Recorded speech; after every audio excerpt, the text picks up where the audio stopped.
Bienvenidos nuevamente a Pensar Plural y a Retro VHS porque haremos un vídeo otra vez que subiremos en los dos canales con uno de nuestros invitados que ya visitó el canal de Pensar Plural y que ya, bueno, no es que haya visitado el de Retro VHS, sino que participa regularmente, todas las semanas. Bueno, primero, Daniel, muchas gracias por estar aquí una vez más y ya muy, bueno, interesado en el tema del que nos vas a hablar, porque es algo que realmente a mí me interesa bastante, pero bueno, tengo un conocimiento mínimo, muy básico, prácticamente inexistente, y creo que es un tema dentro de lo que es el cine bastante candente, porque creo que se ha cometido una especie de crimen con respecto a un tipo concreto de hacer cine, del que ahora hablaremos.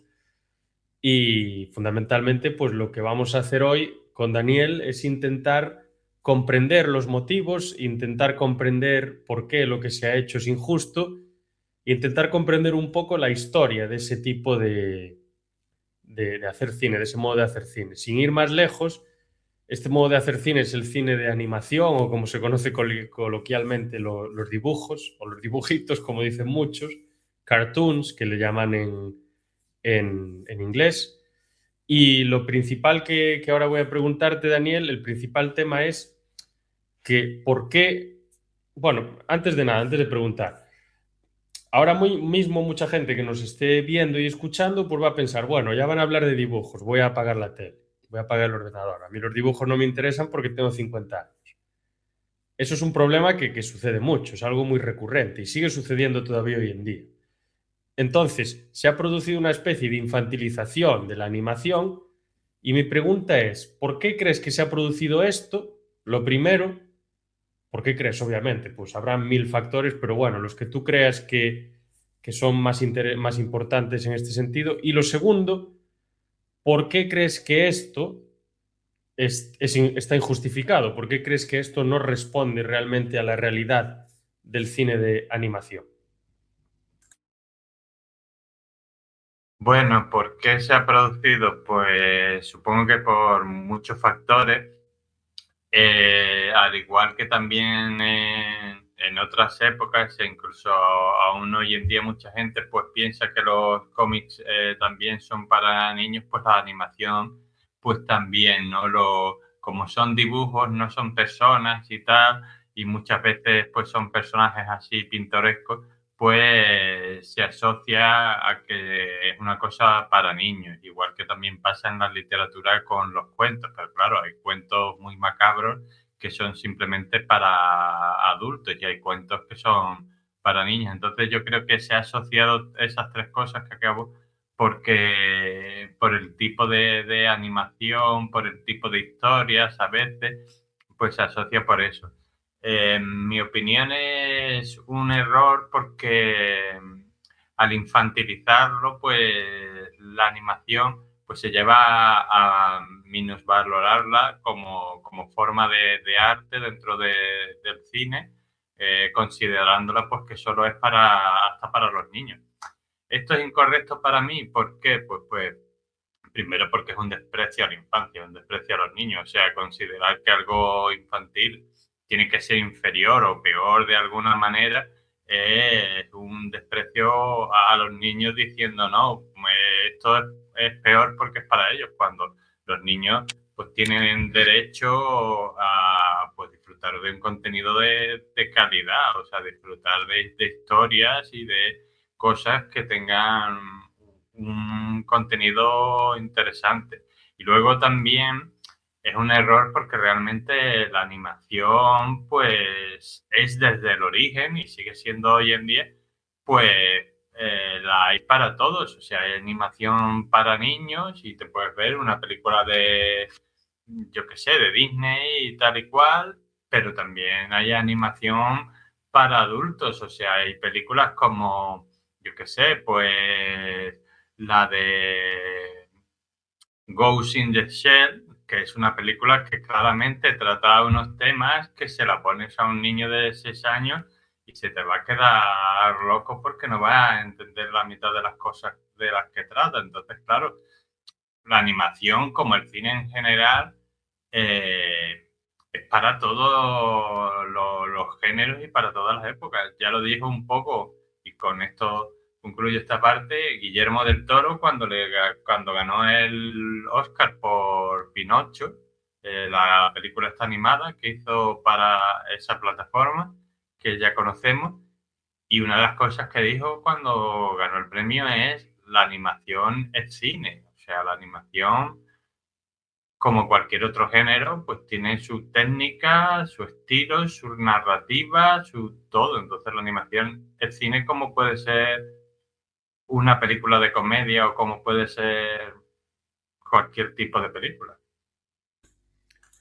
Sí, incluso yo creo que la ventaja fundamental de la animación, por lo menos antes cuando era dibujada y demás, incluso ahora con que se hace casi todo digital, es que te da muchísimas, ¿cómo se dice? Mucho margen de posibilidades, porque tú puedes crear prácticamente cualquier cosa con la animación y no te hace falta tener a dobles ni tener efectos especiales, únicamente tienes que tener a alguien con la capacidad de dibujar lo que sea. Yo creo que en ese sentido es superior al cine convencional, porque es mucho más barata y eres capaz de hacer muchísimas más cosas, sin que nadie se haga daño. Únicamente, bueno, se puede lesionar la muñeca dibujando bueno, el que dibuja, el que hace las caricaturas y demás. Pero sí, es cierto, o sea, eso que dices de que se desprecia la infancia es algo también que tiene que llevarnos a la preocupación, porque realmente, no, esto es para niños. Bueno, a ver, si es para niños debería ser bueno. Que tú no lo quieras ver porque te interesan otros temas, porque consideras que los temas de niños pues no te interesan o tal, eso es otro tema, pero el decir que algo es para niños debería significar que es doblemente bueno, porque realmente el material que se hace para niños tendría que ser el mejor para introducirlos en el mundo de la mejor manera, con la mayor calidad posible. Eso sí que es algo digno de preocupación. Y luego, claro, tenemos, yo no sé muy bien por qué se produce el fenómeno, pero a lo mejor, por qué se infantiliza así la animación, pero a lo mejor tiene que ver el auge y el desarrollo de los estudios Disney, porque ellos creo que tienen una fijación concreta desde que se desarrollan con la infancia y hacen como producciones que son para niños, en su mayor parte, creo. A lo mejor hay algunas que no, tampoco conozco tanto. A lo mejor el que haya copado tanto el mercado, que haya copado tanto la producción en animación durante tantos decenas de años, casi 100, no creo que tarde mucho en hacerlos, a lo mejor eso, que haya eclipsado tanto otros estudios, otras formas de hacer animación, a lo mejor eso, pues lo que ha hecho es que nosotros tengamos esa asociación, no, animación, niños. Puede ser, indirectamente o lo que fuese, porque habían, pues, eh, apuntado hacia ese público y era el público que más le permitía pues generar riqueza y demás. Pero claro, si nos ponemos esencialistas con el término animación, lo podemos llevar casi a la época de las cavernas, la gente haciendo sombras y demás. Esas sombras eran para niños. Pueden serlo, pero no tienen por qué. Yo me acuerdo de pequeño, muchas veces pues se nos hacían ahí sombras y tal, pero pueden ser para niños o pueden que no sean para niños. Es como el tema de los títeres. Puedes hacer un espectáculo de títeres para niños y puedes hacer un espectáculo de títeres por el que te meten en la cárcel, por ser demasiado... Bueno, lo hemos visto, no ha pasado hace demasiado aquí en España. Entonces, claro, yo creo que es un poco la utilización que se le da, porque también se puede hacer cine convencional para niños, mucho más infantil que la animación. Y se puede hacer cine convencional pues para gente muy adulta. ¿Tú crees que el tema de Walt Disney y el desarrollo de todos estos estudios y demás han como creado ese prejuicio o esa imagen de la animación por cómo han dominado ese mercado? ¿O crees que quizás sean otros factores? O quizá este es un factor entre otros muchos. Sí, el tema de Disney, pues influye un poco, creo yo, bastante.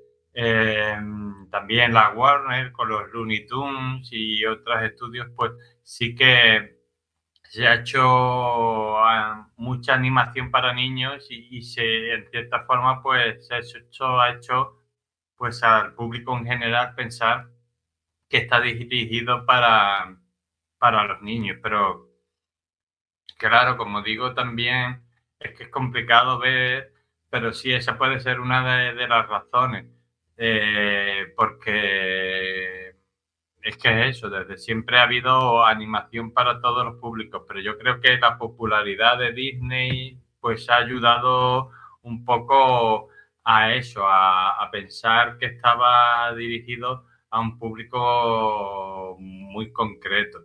Pero bueno, luego con el paso del tiempo se ha visto que no es así, que siempre ha habido animación. Aún así, hoy en día todavía sigue habiendo ese prejuicio, pero sí puede ser eso, claro, tú piensas, incluso hoy en día dices Pixar, no sé qué, no sé cuánto, claro, animación para niños, pero claro, eso es solo una parte de, es como la punta del iceberg, luego ahí hay muchos más tipos de películas que no tienen que ver, pero claro, la popularidad de unos estudios que tienen un público muy concreto como Disney y tal, pues puede haber ayudado a esa idea.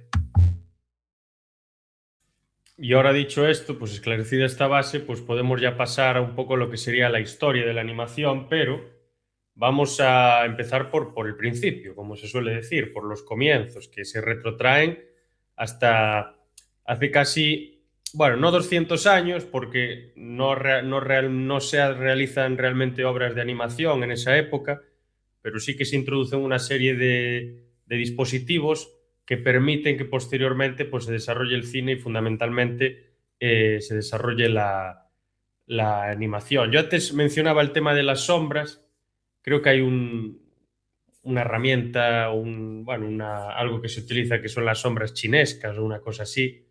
Yo no sé si las sombras chinescas son únicamente que haya un foco y se haga una sombra con las manos o es algo más complejo. O hay que objetos o no sé muy bien cómo va el tema. Bueno, un poco, pues, como tú dices, sí, a ver, nos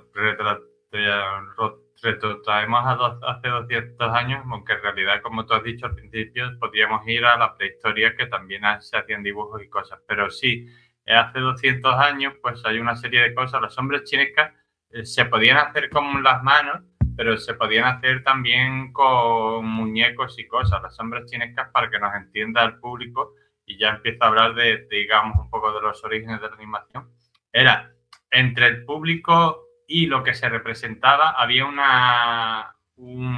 generalmente era una sábana, pero un algo donde se proyectaba una luz. La luz estaba del lado opuesto del público, o sea, estaba a un lado del público, en la mitad de la sábana, y en lo otro, pues el foco de luz. Y delante del foco de luz se ponían una serie de personas que hacían gestos con las manos, pero también podían usar muñecos, podían usar lo que fuera, que se iba proyectando en lo que es la sábana, y con esto, generalmente mudas, aunque a veces podía haber un narrador, pues te contaban una historia que podía ser una historia muy sencilla o lo más compleja posible. Pero vamos, que este era solo uno de los objetos que se fue usando hasta llegar a lo que después sería el cine o la animación. Por ejemplo, había otro dispositivo en el siglo XIX que se llamaba el zootropo, si no me confundo, y la linterna mágica. La linterna mágica, por ejemplo, eh, era un dispositivo que proyectaba imágenes fijas sobre una pantalla mediante una fuente de luz y un sistema de lentes para que la gente lo vea claro. Si la gente sabe lo que es una diapositiva, ¿no? Una foto que se proyecta en una pantalla más grande, pues eso es una linterna mágica. Lo que pasa es que no solía ser una fotografía, solía ser un dibujito que se proyectaba en algún tipo de pantalla.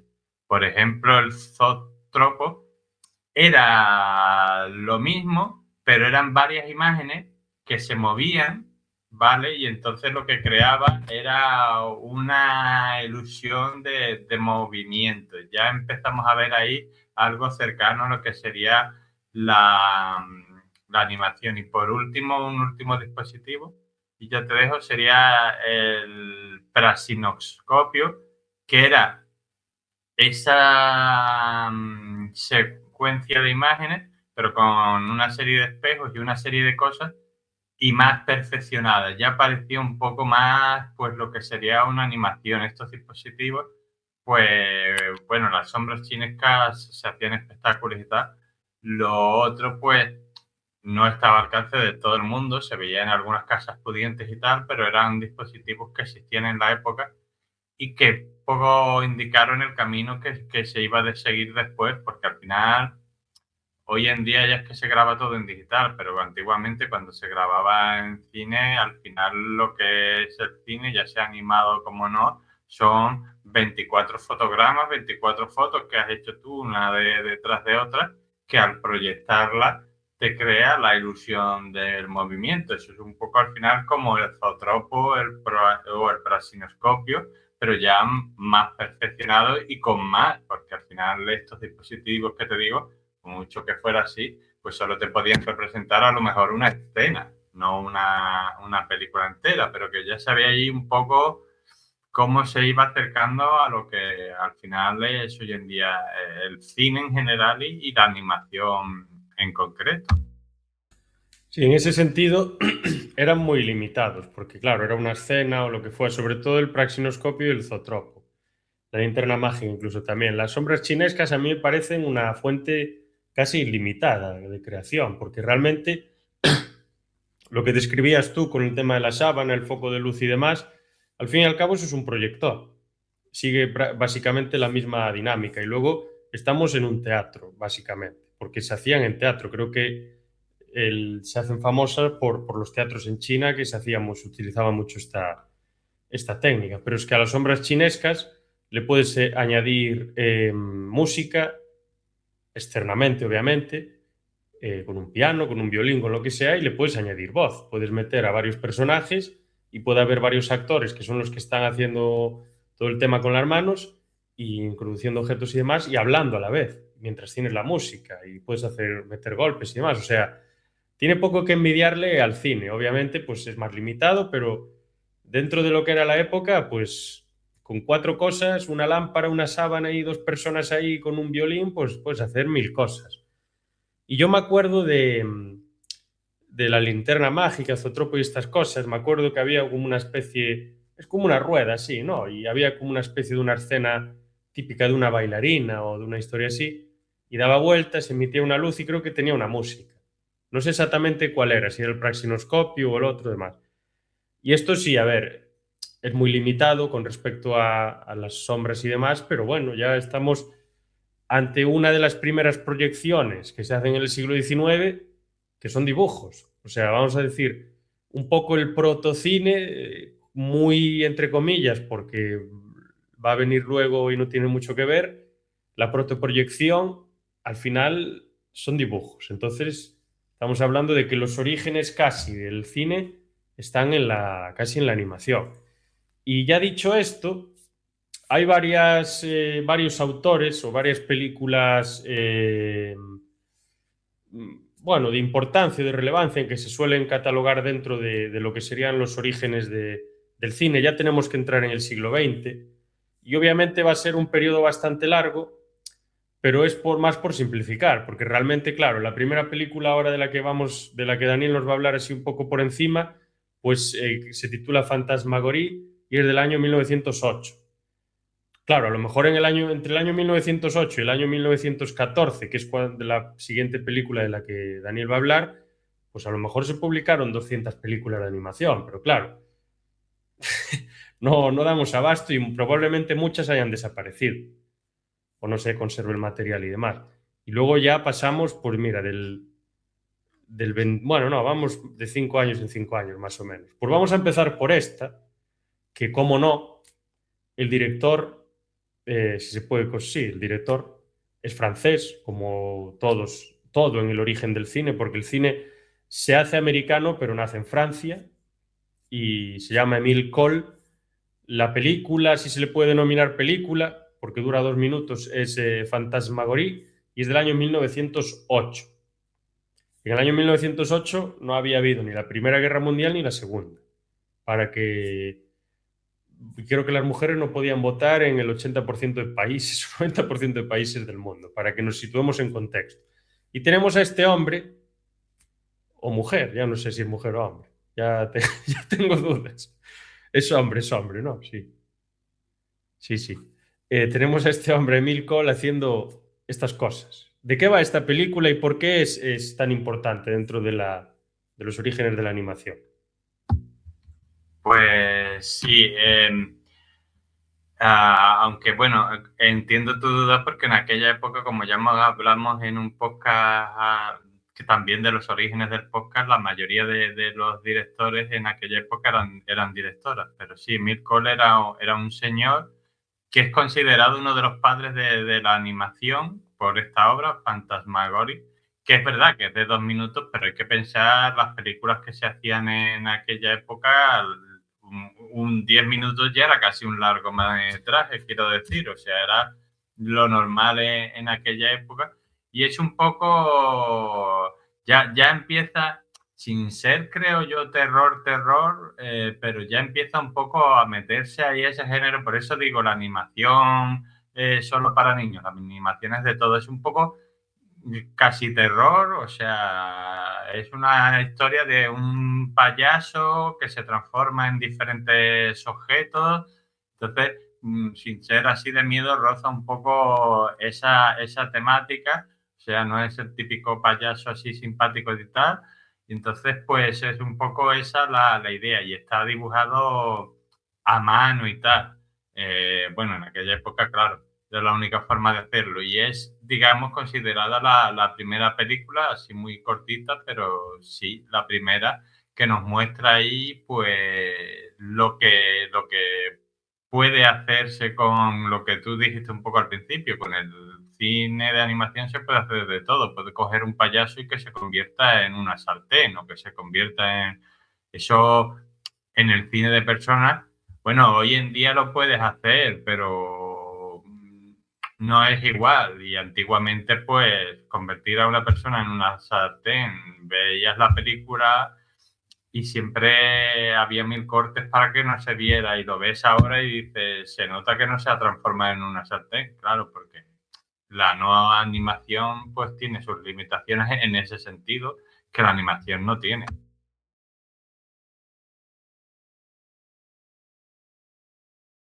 Sí, la acabo de encontrar. No sé si, no creo que esto que tenga derechos ni nada, pero bueno, la podemos poner ahí un momento.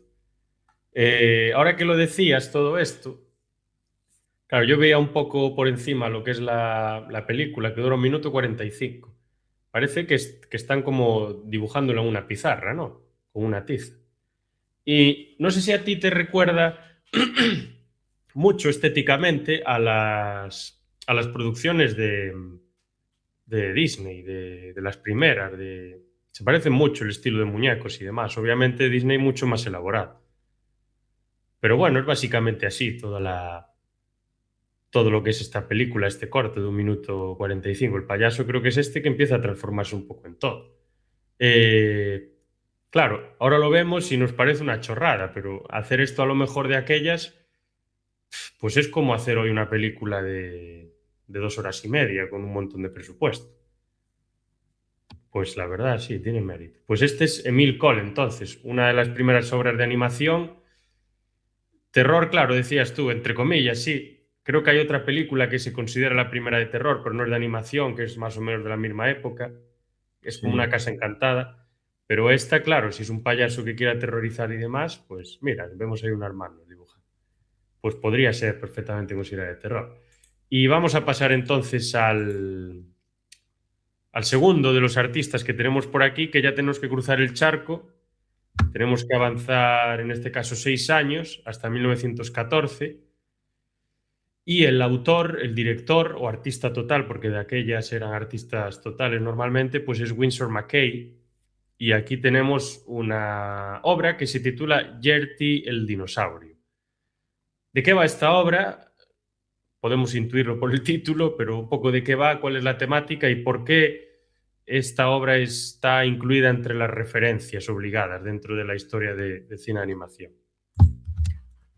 Bueno, pues para empezar, porque es la primera película que mezcla una cosa que luego se ha hecho y se ha hecho a veces bien y otras mal, que es mezclar animación con imagen real. Eso que comentábamos, por ejemplo, en el canal de Retro VHS, en una película que creo que podría ser uno de sus máximos exponentes, que es la de Quién engañó a Roger Rabbit, o también las de Space Jam y tal, y que se ha hecho a lo largo de la historia, a veces con más o menos éxito.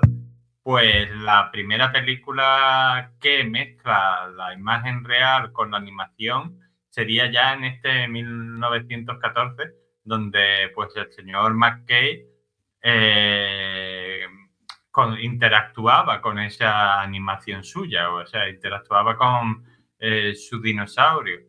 Y luego también es importante, aparte de ser una de las primeras, no la primera, pero una de las primeras películas animadas estadounidenses, porque la película esta tuvo un éxito grandísimo en Estados Unidos y entonces ayudó a establecer la animación como una forma de entretenimiento popular allí. Tienes que pensar, es como lo que hemos visto antes, pues de Phantasmagoria.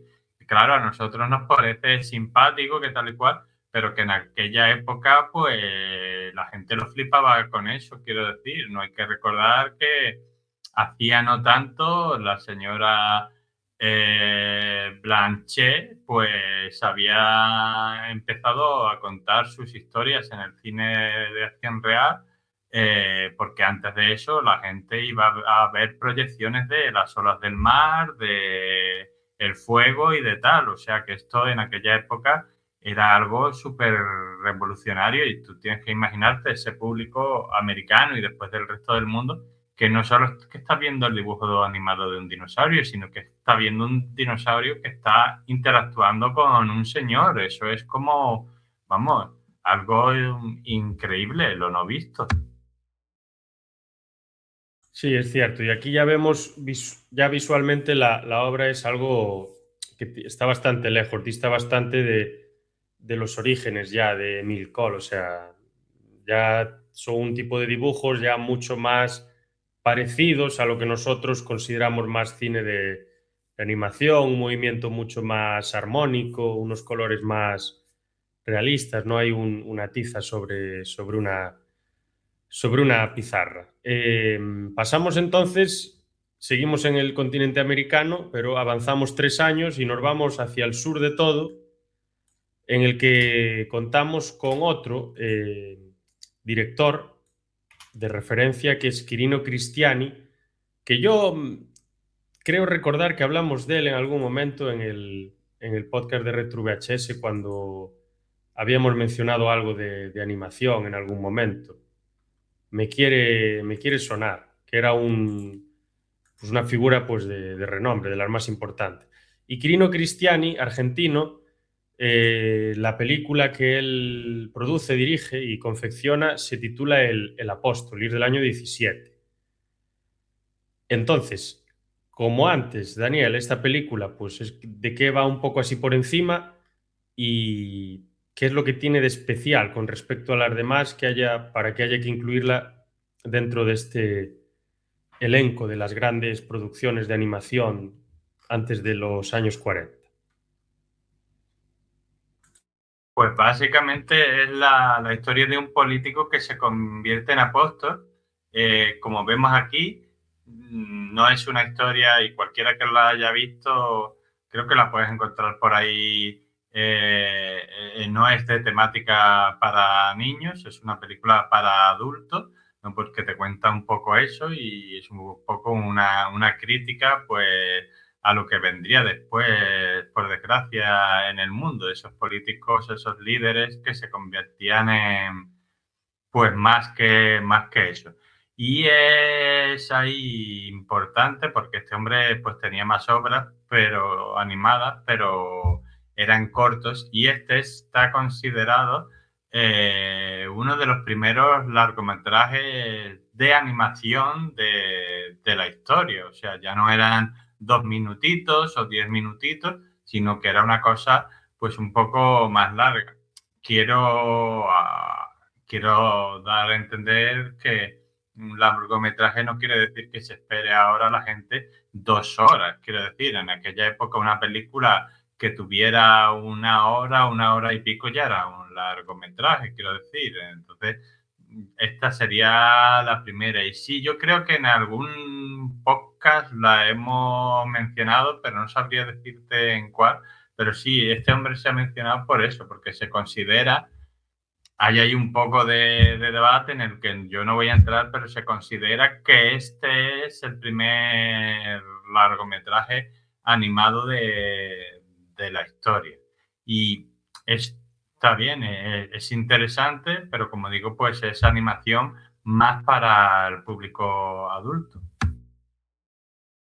Sí, yo estoy viendo ahí 60 minutos dura y claro, quizá haya ese debate, porque tampoco lo podemos saber a ciencia cierta, por esa incapacidad que se tenía de conservar las películas, porque no se le daba mucha importancia, no se le da la importancia que se le daba ahora y incluso se utilizaban los rollos de películas para los tanques y para la guerra, así que imaginaos cómo, bueno, el cariño que se les tenía.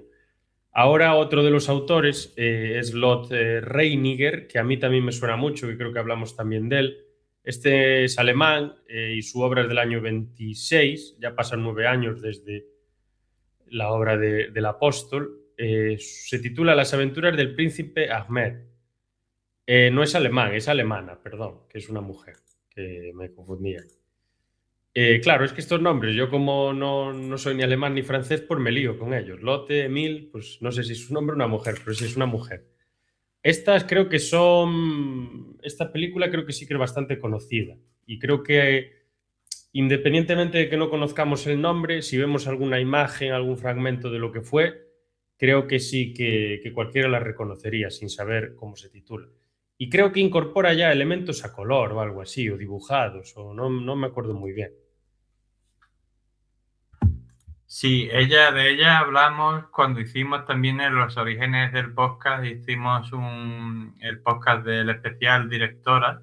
Ella era una de las directoras de las que hablamos un poco, las aventuras del príncipe Ahmed, que está basado en un par de historias de las mil y una noches y tal. Bastante recomendable, lo puedes encontrar de forma gratuita. Yo creo recordar que lo vi en YouTube, pero si no por ahí, y es bastante interesante.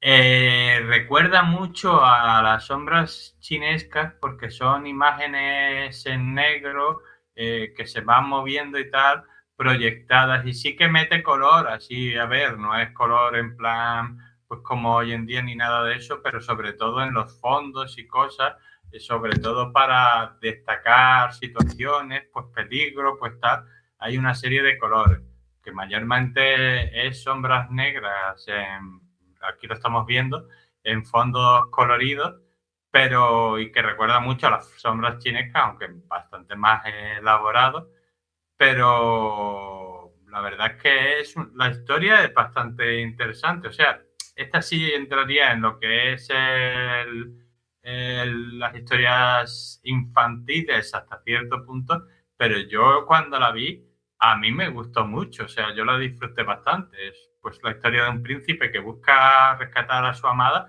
y por el medio se encuentra a Aladín o Aladino que le ayuda y una serie de aventuras y una serie de cosas. Y la verdad que está bastante bien hecha. Tú piensas que es el año 26 y que la historia que te cuenta es una historia que, bueno, que te atrapa bastante. O sea, y además esta señora es una de las grandes directoras sin género, o sea, entre hombres y mujeres, es de las grandes directoras de la historia de la animación. Hizo esta película y alguna otra más, y luego colaboró con otros directores en películas no animadas para meter alguna secuencia animada. En Europa pues se llamaba, bueno, si podías pagarla, pues se llamaba Esta señora porque se consideraba una de las grandes. Y yo recomiendo a cualquiera que vea su película, que esta en concreto, que la verdad que está bastante bien hecha y ya digo, la historia pues engancha bastante. Y es impactante, ¿no? Ver una película de esta época, sea de animación o cine convencional, que que tenga estos colores, esta intensidad. Yo sé, estoy seguro de que se ha remasterizado y se ha recoloreado y se le han dado mucha intensidad, pero creo que en la época que sí que introducía todos esos colores, no tan intensos, obviamente, porque los aparatos que había pues eran los que se tenían. Y a lo mejor está la disputa entre esta película y la del Apóstol, ¿no? De si una fue el primer largometraje o la otra, o quizá se tira antes la disputa, porque las dos duran más o menos lo mismo, una hora. Yo creo que la historia es un poco historia de las mil y una noches y todas estas cosas, ¿no? Un poco esa temática de cuento islámico, cuento árabe y demás. Sí, ese en concreto yo creo que cogen dos historias de las mil y una noches y con eso toman la película. No es el libro entero, porque el libro de las mil y una noches te cuentan muchos cuentos. Eh, Son dos en concreto, principalmente la del príncipe Ahmed y luego un poco te meten ahí al ladino.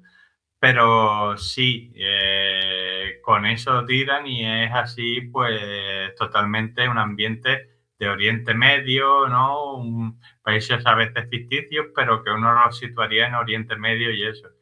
Y no, a ver, es posterior a la del Apóstol, o sea que ya se habían hecho algunos, no tampoco demasiados largometrajes animados, pero lo que pasa es que es un poco lo que tú dices.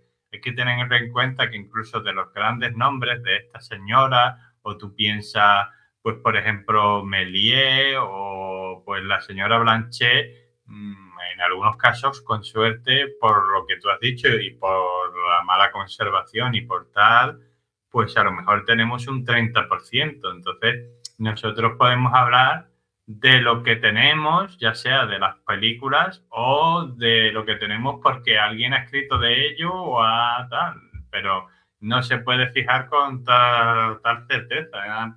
Y por eso está un poco la polémica y por lo que nosotros tenemos, tanto de material como los que han escrito la gente sobre el cine, pues está ahí la cosa de que es el apóstol, pero nunca se sabe. Siempre se puede, como pasó con la señora esta Blanchet, que se encontraron sus películas de repente en el garaje de un señor en Estados Unidos, chorrocientas películas de ellas, pues siempre puede haber una en el garaje de algún señor o señora, pues un largometraje animado que en vez de a lo mejor de ser del 17 sea del 16, porque es un poco lo que pasa con esto. Por eso hay la polémica de que tampoco se quiere decir 100%, aunque posiblemente lo sea, porque con lo que tenemos, que es un 30% más un poco más, porque ha habido gente que lo ha registrado por escrito, pues tú no puedes afirmar con un 30% con certeza, pues básicamente nada, puedes, pues eso, decir, creemos que esta es. Sí, sí, totalmente, o sea, porque no se sabe, hasta a lo mejor se encuentra mañana o cualquier día. Y vamos a pasar ya bueno, nos quedan tres películas, vamos a pasar a quizá la que sea más conocida. Bueno, no, las otras dos son bastante conocidas también, pero bueno, tiene bastante renombre, bastante reconocida. Cuando muestre la imagen ya veréis por qué. En inglés se titula Steamboat Willie, es del año 28, ya tiene casi 100 años. Le valió a Disney para empezar a reventar el mercado de la animación. Dura 8 minutos, me parece. Y ahora voy a enseñaros la imagen de la película mientras Daniel nos habla un poco de ella, qué tiene de especial esta película y qué es lo que nos aporta. Y ya veréis que todos la vais a conocer. Aquí la tenemos. Un segundo, ahí está. Tenemos ahí al amigo Mikey Mouse, a las manos del timón, y Daniel queda aquí también a las manos del timón para comentarnos un poco de qué va y qué es lo que aporta a la historia del cine de animación, en qué cambia o qué mejora. Bueno, esta, aunque no es la primera película de Walt Disney, sí que es una de las más famosas y sí es la primera en la que nos presenta a la que se ha convertido en la mascota de la casa, que es Mickey Mouse. Eh, es un corto de animación pues, que cuenta una historia de Mickey Mouse como capitán de un barco de vapor y donde le pasan 1000 cosas. Y claro, esta película fue un éxito, o sea, los niños se volvieron locos como es normal porque, claro, era divertidísima, tenía un montón de elementos que atrapó la fascinación de adultos también, pero sobre todo de los niños. Y el éxito pues ayudó a colocar a Disney como líder de la industria de animación y ya se empezó a hacer un poco a una cosa que era lo que se hacía en la época. Como todavía no se hacían tantos largometrajes animados, pues lo que pasa es que se juntaban varios cortos de estos y entonces tú pagabas una entrada y a lo mejor te veías 10 cortos o 8 o los que sea. Y entonces, pues eran de estos. Y claro, entre esos cortos había algunos que se repetían de películas, de proyecciones a otras, porque eran los favoritos del público. Y este, por ejemplo, de Steamboat Willie, pues era de los favoritos del público de Disney. Y entonces se ponía mucho porque fue la presentación, pero a la vez fue la popularización de ese personaje. Sí, pues quizá ese sea el elemento más importante que nos puede aportar esta película. La escena de Mickey Mouse ahí con el timón en ese barco, manejándolo con esa música de fondo y demás es mítica. Creo que ha sobrevivido casi 100 años ya y ha llegado hasta nosotros. Yo tengo recuerdos de las secuencias y demás y creo que aquí ya el tipo de animación ya cambia completamente. Ya vemos algo completamente armónico, vemos algo ya bien construido, coherente, sistemático, aunque es un cortometraje, dura 8 minutos, es muy corto, pero ya es una forma de hacer cine, perdón, una forma de hacer animación completamente distinta, porque tenemos la película de la sombra, perdón, la de Ahmed, la del príncipe Ahmed, lo vemos ya, esos son más sombras y un poco ese tipo de recursos, ¿no? Se juega con luces, sombras, formas que se proyectan y demás. Aquí ya no hay proyección, aquí ya hay un plantel que está dibujando una serie de secuencias, las secuencias se graban de la manera que sea y ahí está. Ya no estamos ni dibujando en el momento, ni se ven unas manos, ni nada por el estilo. Ya tiene el sonido incorporado también, o sea, ya es un cambio radical que yo supongo que este cambio vendría muchísimo de antes, porque, por ejemplo, en la película, creo que la del apóstol, ya no se usaba tanto el dibujo, sino que se utilizaban formas y se ponían en la propia película, o sea, ya cambiamos completamente. Y ahora vamos a pasar a la penúltima, que también es una película, pues, quizá yo creo que es la más conocida de todas, es del año 37. Yo no sé si originalmente la película era a color, probablemente sí, pero hay versiones en blanco y negro, versiones coloreadas. Yo no sé la original si era color o no. Podría serlo perfectamente, pero no lo sé. Y el título en inglés es, creo que se dice Snow White and the Seven Dwarfs, pero en castellano pues lo traducimos literalmente como Blancanieves y los siete enanitos. Y aquí la tenemos. Del año 37. ¿Sabes quién la dirige esta película? Porque yo no lo sé muy bien. Si no, lo Pues busco ahora en un momento.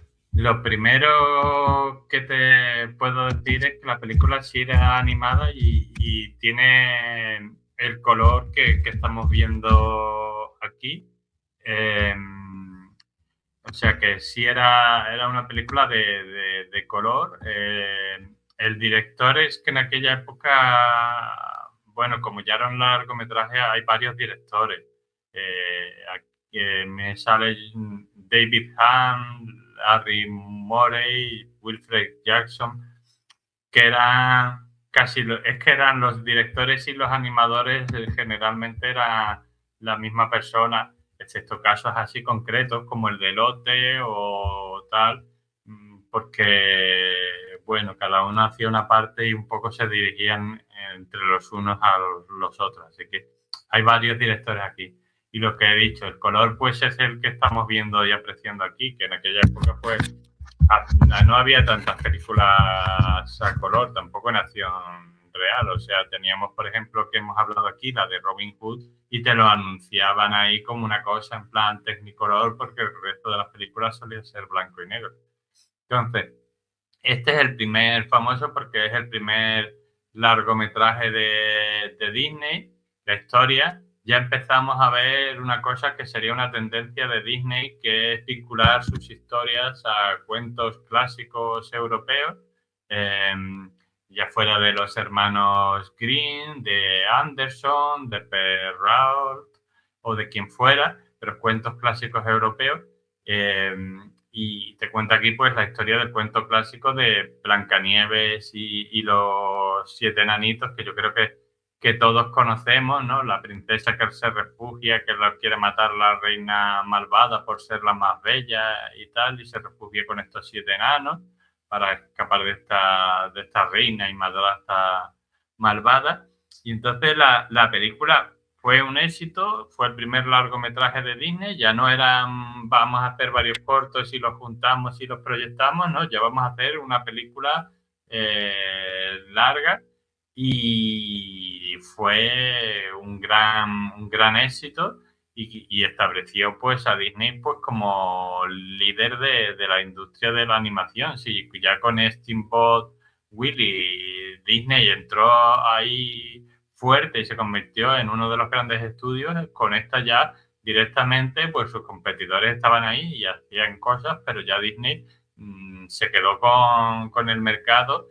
Y durante una gran parte de la época, pues la historia de la animación se ha vinculado mucho a la historia del propio estudio de Walt Disney. Luego se ha ampliado bueno, en aquella época había competencia, pero se ha ampliado más el mercado y ha habido más competencia, pero en alguna época pues estaba a lo mejor la animación en general y luego Disney como si fuera una cosa aparte, debido al gran éxito de esta película, que además está muy bien hecha, que además haciendo una cosa, contando aquí un pequeño detalle, como la filmaron, era una cosa bastante curiosa. O sea, primero filmaron a una señora y una serie de cosas en cine real y luego lo que hacían era dibujar lo que habían filmado para, o sea, que esta señora que estamos viendo aquí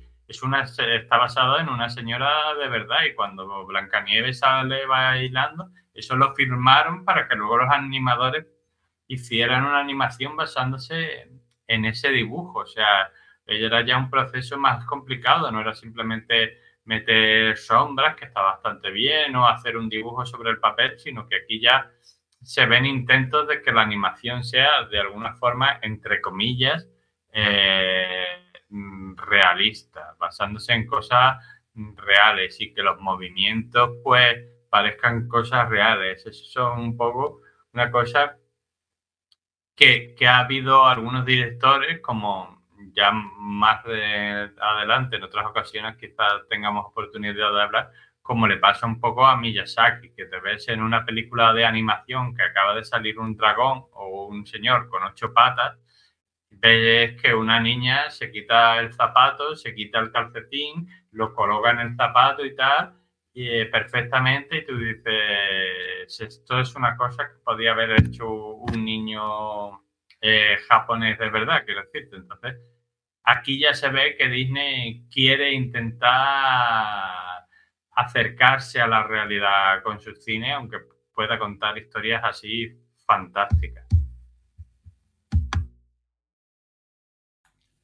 Sí, o sea, vemos la imagen, los movimientos, yo me acuerdo de verla de pequeño. Realmente no parece una película de los años 30. Yo apostaría que es una película. O sea, tú me pones esto al lado de una película de animación de los años 70, tú eres capaz. Yo no sería capaz de decir cuál es de los 70 y cuál es. Si esta es del 30 o del 70. Yo diría que es del 70 también. Y compárala con un cuento de Navidad del año 70 o 71.